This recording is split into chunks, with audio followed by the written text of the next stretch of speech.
Alright, so I've been getting a lot of questions about this since I posted it, so I thought I'd do a video to kind of explain what it is.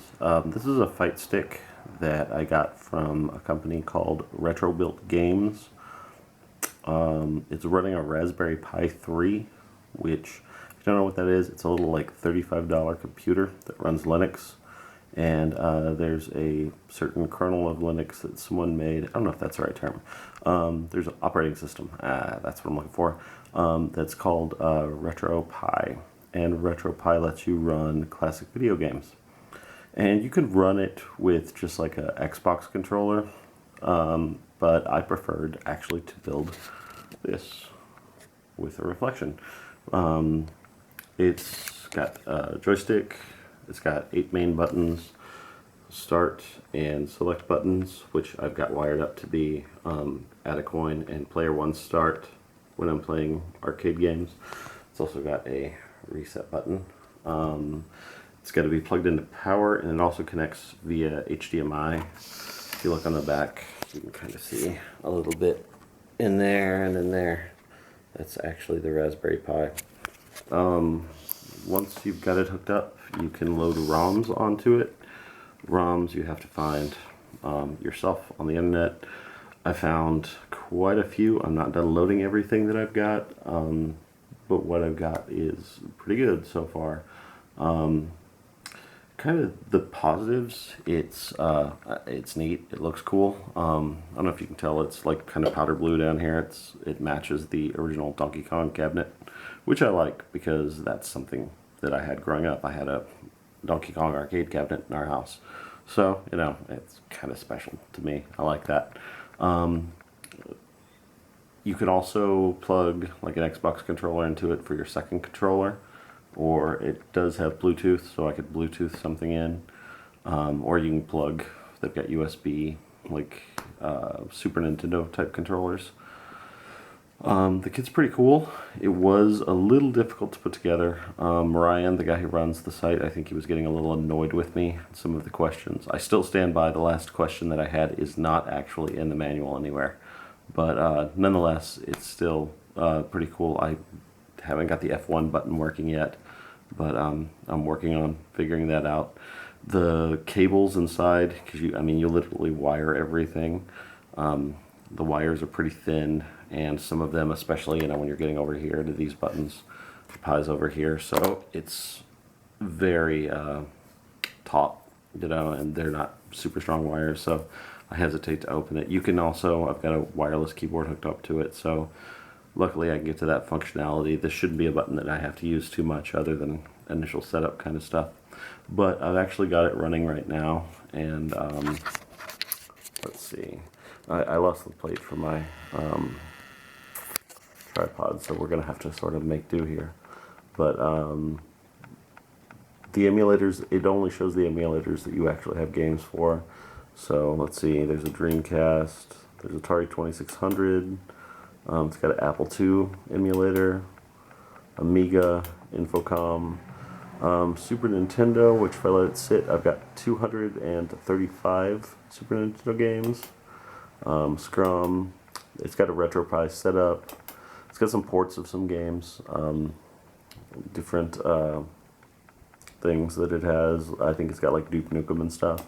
It's got an MS-DOS emulator, regular Nintendo, I have 817 games, MAME, which is Multiple Arcade Machine Emulator, let's see, I have 1,067 games for that, and also here, this is what I'm using to do Neo Geo games, and there are 84 games I've currently got loaded. So most games run, all the Nintendo, Super Nintendo, and Neo Geo games that I have running.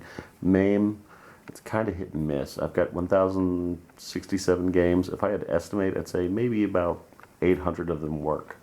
Unfortunately, some of the ones that don't work are the ones that I really wish they did, but there's a lot of different MAME emulators, and it's kind of a lot of playing around to see if it actually works.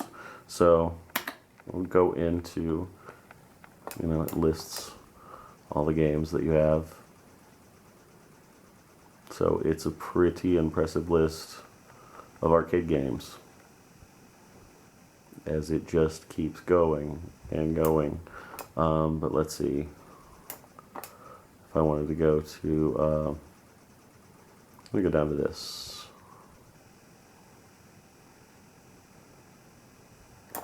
Oh, too far.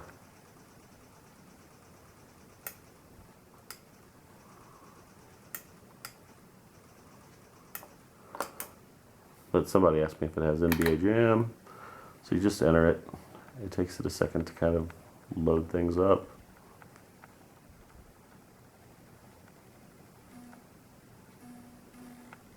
And there you have, add some coins.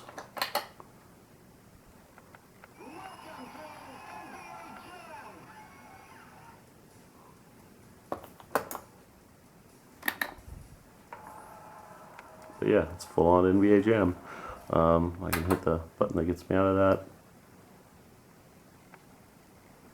Brings back my list. Let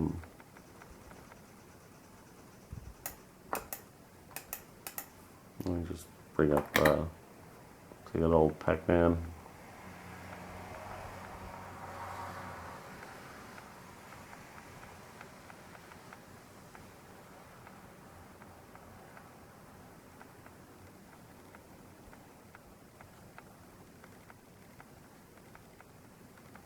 This is a Japanese version maybe, but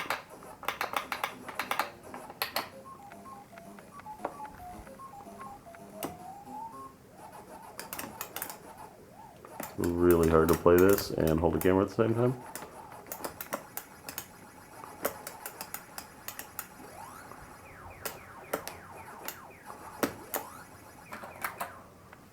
Let me back out of that. And I can go back to my emulators, like Nintendo. Let's see.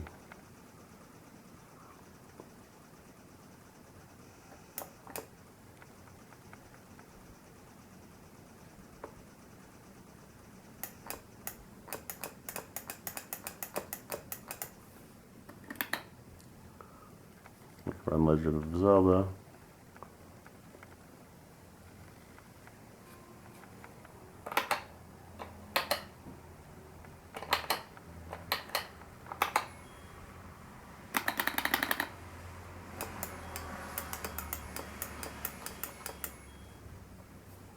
Whatever. So there's Zelda.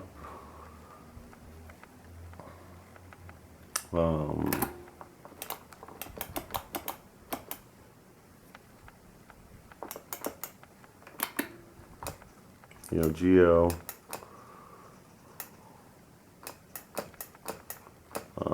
Let's see. SNK versus Capcom. I'm happy to have all the Neo Geo games, but I really suck at fighting games. Some of the larger games take a little longer to load, if they load at all. And looks like this one will work.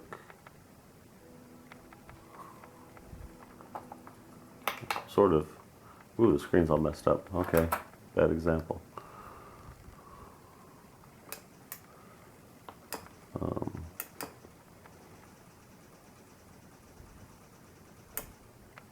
Let's go to King of the Monsters too, because I know that works, because I love King of the Monsters.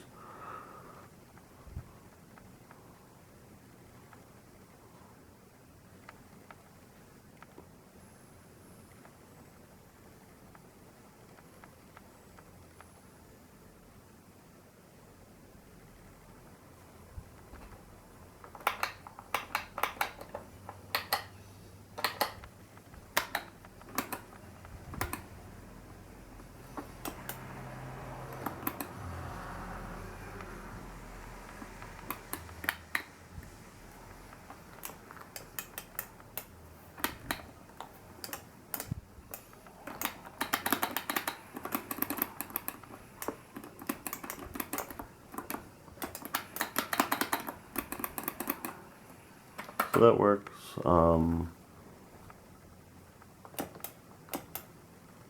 Try 2600 games. Super Nintendo. Final Fantasies. And it will save all of the games just like it normally would.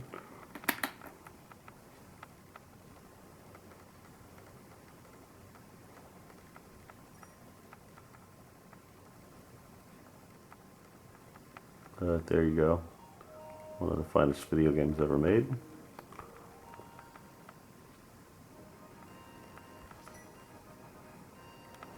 So yeah, that's it. It's pretty cool. It works nicely. If I had to do it over again, would I do the box? Maybe not. Maybe I would just go with the Raspberry Pi and the controller. This is neat, but it's so clicky and loud. I only get to really play games at night, so it's kind of a, you know, a bit of a bummer when everyone's trying to sleep and I'm in here making clack noises, you know, back and forth. But yeah, it's pretty cool. You could really set yourself up with one probably for under about $70 if you wanted to do one. So if you have any questions, get a hold of me. I'm happy to help. But there, that's pretty cool. That's what I do with my time. Love you. Bye.